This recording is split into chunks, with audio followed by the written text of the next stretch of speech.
Hi everyone, so today we're going to be making a wreath using these large carrots. And we got this huge one here, two different sizes. The big one is, oh Lord, 24 inches from the tip of the greenery, from the top of the carrot to the, from here to here. It's about 19 inches from this point. And if you go the full length of this greenery, it's about 24 inches. And then the smaller one is from here to here, about 13, and then to the tip, 20. And I think I'm going to add a different greenery, so we'll probably change the length, but that's what we're starting with. For these, since they're so big, I think the only thing I'm going to do is add a bow. See what we can come up with just doing that, because they're huge. So I'm going to be working with this greenery. Hopefully it'll be enough. I think if I, yeah, that's full enough. All right, so I don't know if you notice something I didn't pay attention to when I purchased these, the colors. This is a spring. Carrots are usually for spring, but these colors are more fall. This one you can really see it. It's almost even got brown in it. This one not so much. It's a little lighter, but it's not a bright orange. It's a, I don't even know what you would call it. But if you look at this bright ribbon, this is more of a spring ribbon. If you look at it against that, see how different that orange is? Hopefully you can see that on the camera.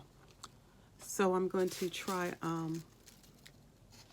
adding in some fall colors. I've got this deep orange and this deep green for my background ribbons.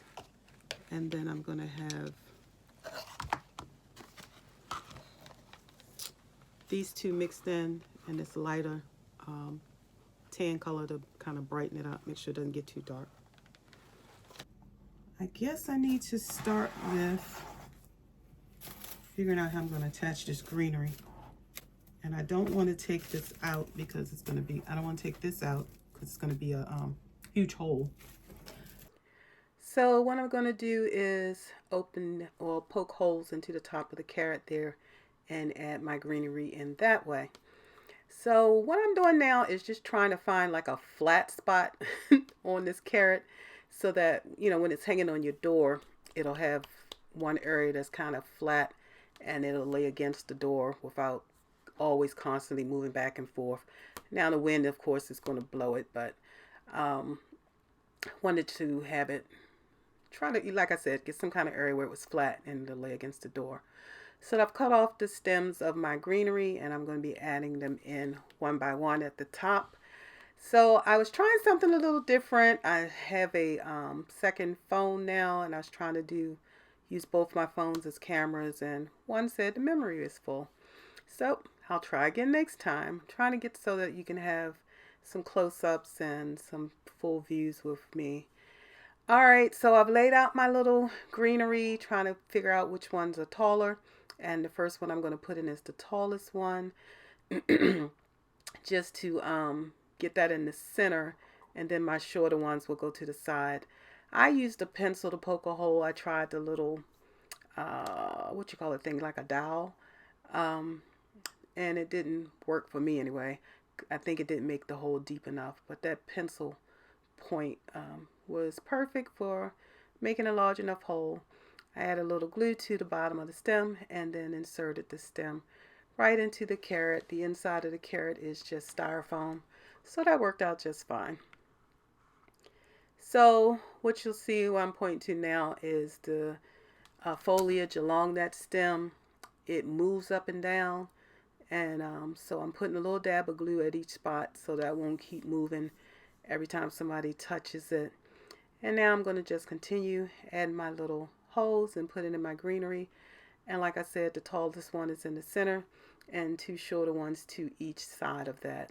And I just put them in kind of close so that they will still be bunched together facing forward, and the other greenery that was already in the carrot, I'm going to leave that as like a backdrop, so it'll be nice and full. It'll be a lot of green showing there.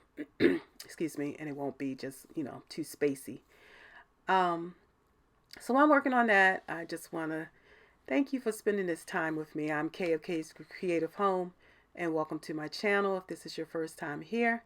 If you're enjoying the video so far, please don't forget to give it a thumbs up and share it with others. And if you'd like to become a family member, just hit that subscribe button and ring the bell so you can be notified as new videos are released. I am trying my best to stay on a weekly schedule now. I would like to have my videos up every Sunday at noon, and then hopefully have some shorts or posts, community posts up during the week.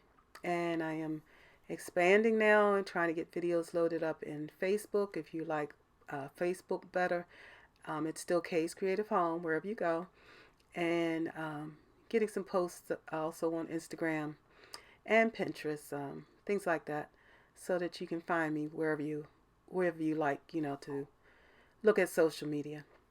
So I'm going to get these last little stems put into this carrot so that it'll have a nice full top, and then we're going to get ready to make a bow for the carrot.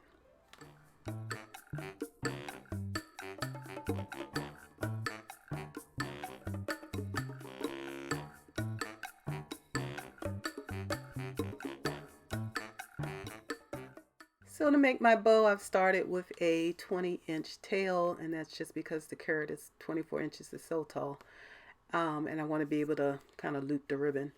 So I've gather it and insert it into my bow maker, and then I twist it and come back and gather it again to insert it in the bow maker, and then that makes my first loop at 6 inches, and you twist it again.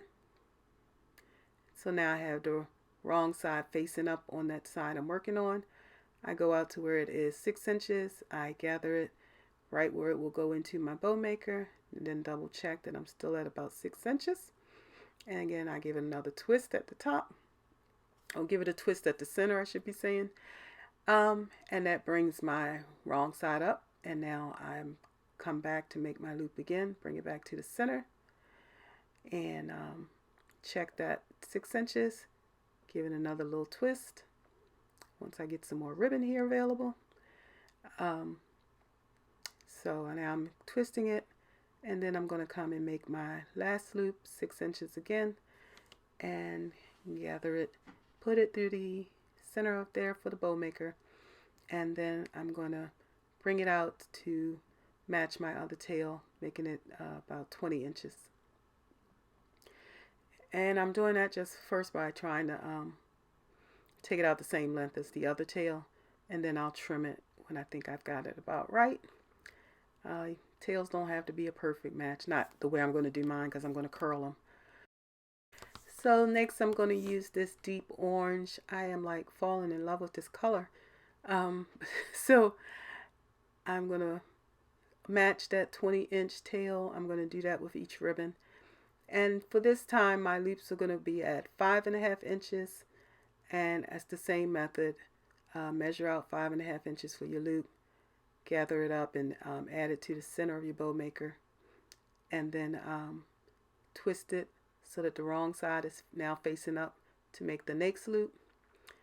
And now you measure that out 5.5 inches, gather it in the center, add that into your bow maker.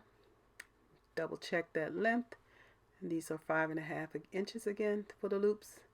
I'm twisting it so the wrong side is facing up, and then I'm going to go back and forth 2 more times to finish this part of the bow. Now for this particular bow, I'm going to make it in 2 sections. I'm starting to like this idea. I saw some Made by Monroe Designs.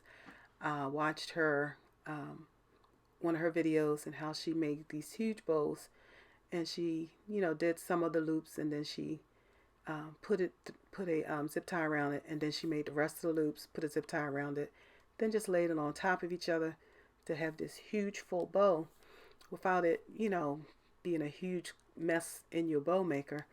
And I thought it was just a perfect idea if you can't work with a whole lot of ribbon, you find it difficult to hold things in place. Um, you might want to try this method. It's really helpful for getting things done and not having, like I said, too much of the ribbon bunched up in that center. So I've got my zip tie already placed underneath the ribbon, and so I brought it together, and I actually have a pipe cleaner in there too, because this is going to be the bottom part of the bow, so it's what will be attached directly to my carrot.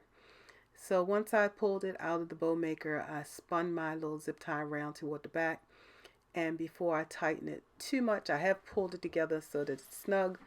I'm going to shape my bow and kind of get all the loops where I want them to be. It's easier to do this now than later. Bring those tails down to the bottom, flip it over, take my zip tie gun, and now I'm going to just pull it halfway.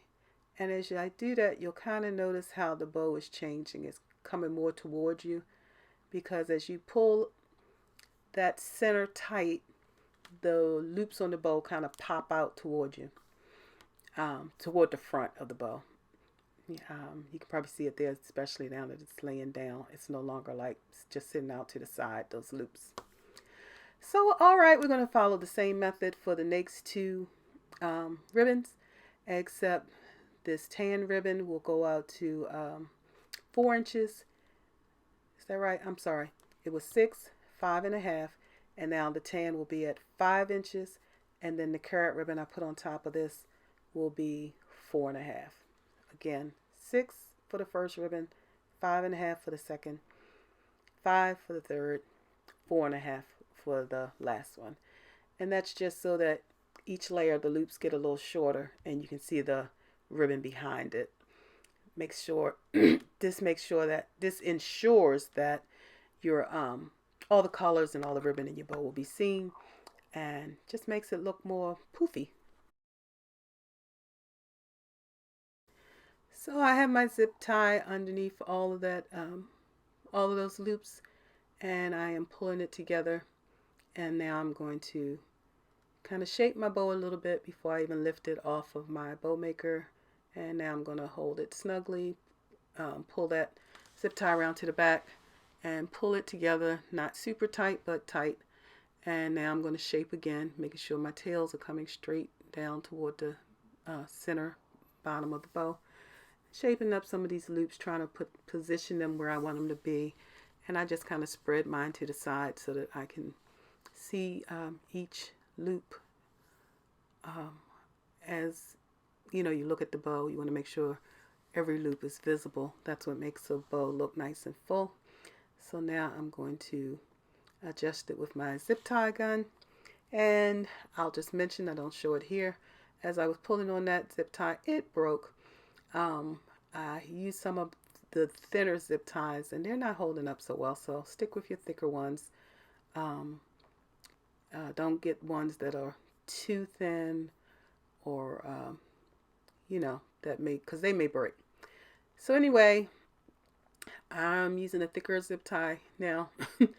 And I've laid this top bow, the shorter loops, on top of the bottom bow. And now I'm taking another zip tie to pull all of them together, making sure that zip tie comes up the very center in between all of the tails, and right in the center of the tails, and then between the loops at the top. So I got that around there, got it nice and snug, and then I tightened it, and now you can see how this bow just has all these wonderful loops. I got a total of 16 on this bow. It's nice and I guess I can call it shapely. From this angle you can't see every ribbon as well, but when it's facing you, you'll be able to see all of those loops, all of those colors will just be popping out at you, and it's really, I think it's really cute. So the next thing I'm going to have to do is spin this bow around and get my tails clipped. Oh no, before I do that, I decided I wanted to make this bow look real finished by putting a center loop. And you can do that with a strip of fabric. I think in the future I'm going to start just making a center loop because this takes time. I could have already had this, the center loop done and be finished with the bow. But doing it this way, it just takes a little time. But I cut a strip of ribbon. I think I cut 6 inches. I probably could have worked with 4 to 5. But if you're first doing it for the first time, cut it a little longer so you have something you can grab hold to. Now I'm going to fold this in thirds because again, Kay doesn't like raw edges. So I put that raw edge, folded that in, and then the finished outside edge, I folded that over. And so, and then I'm going to put a little strip of glue. So that's on the raw edge that I folded in. And then I take that finished edge and fold it over on top of that. And got glue all over my hands doing it, but that happens sometimes. And then I'm going to finish that on the edges because I did the center first, and then I go and do the edges. And it just takes the tiniest bit of glue because it's kind of just holding it in place while you wrap it around your bow so it's not moving and sliding all around and getting on your nerves. You want it to be secure. And that's the only reason I even put glue on it. Some people that know how to handle these things and keep everything straight, they don't even have to do that. All right, so now that I got it on there and that glued edge is on the bottom, and then I wrap it around my bow so you just see a nice finished piece of ribbon on top. And I love this deep color in the center. I started to use the carrots, but I'm like, no, let's make a little bit of a contrast there on the front. And I think it turned out really nice because it picks up the orange and the carrots. So again, now that I'm catching the center like that with this strip, I'm pulling out my loops, making sure they're still where they're supposed to be before they get, tighten up again. So now that I've got this on the back, what I do is try not to mash my bow. I take one end, tuck the end under. Again, don't want any raw edges left. And then I take the top edge, tuck that. Well, this one ended up being a little too long, so I cut it a little bit. Tuck that under a little bit. And then what I'm going to do is put some glue on there and kind of fold that top flap over. And I'm sorry, I thought this was visible, but it looks like I've got the angle a little wrong. But you'll see this in the other bows I make or have made in my videos. There you go. You can see a little better. Yep, and let you see, but I got me. So I'm going to take that top part where it's folded under and hold it in place until that glue sets up. And then we'll be ready to attach it to our carrot.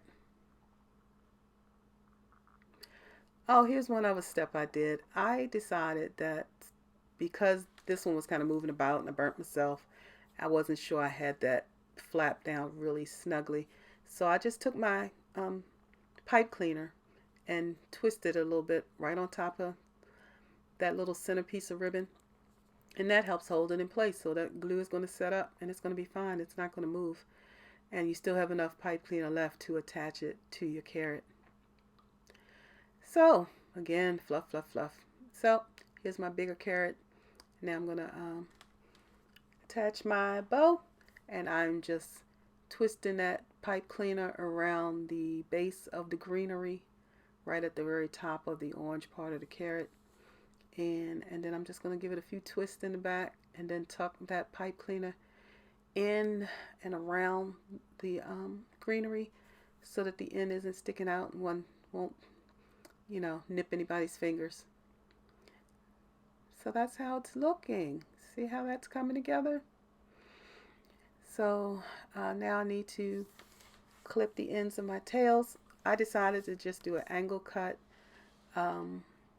for this ribbon, and then for the front 2 ribbons, and then I think the back, the green and the dark orange, I ended up still doing the fishtail or dovetail. And I was trying to do a little twist and have it coming down real cutesy, and I don't know why I was getting it so turned around, because I wanted the twist one way on one side and the opposite way on the other side. And I just couldn't seem to get it right. But at any rate, in the end, it came together, and I think the green and the orange I ended up just kind of folding under a little bit, or rolling under a little bit. And I was happy with my bow. All right, let me talk a little bit more about what else I did. So to hang my carrot, I took my large needle and stuck it through the carrot, added my twine that has the wire inside, and pulled it through the carrot, and you'll see how a little bit of that styrofoam popped as I was pulling it through. And then once I got it through, I just took that twine out of my needle and twisted it together in a way that it wouldn't come out, the ends together, pulled them right up to the carrot, add some glue, and now I'm going to take this end and pull it into the carrot so that it's not even seen anymore. And so now I have this large loop, and I decided, okay, I'll just twist it in the middle and then fold it in half like this so that it won't, the loop won't be so large. But in your case, you can, if you want to hang it with that large loop so that you can get more length, that's fine. Or if you want to leave it folded in half like this, up to you. You could cut this loop at any point that you want and make a little twist to hold it together and get the exact length that you want to hang your carrot on your door. This is available in my Etsy shop, and I'm going to share some more pictures so that you can see what it will look like on a few different colored doors. All right, I want to thank you for spending this time with me, and I'll be talking with you again real soon.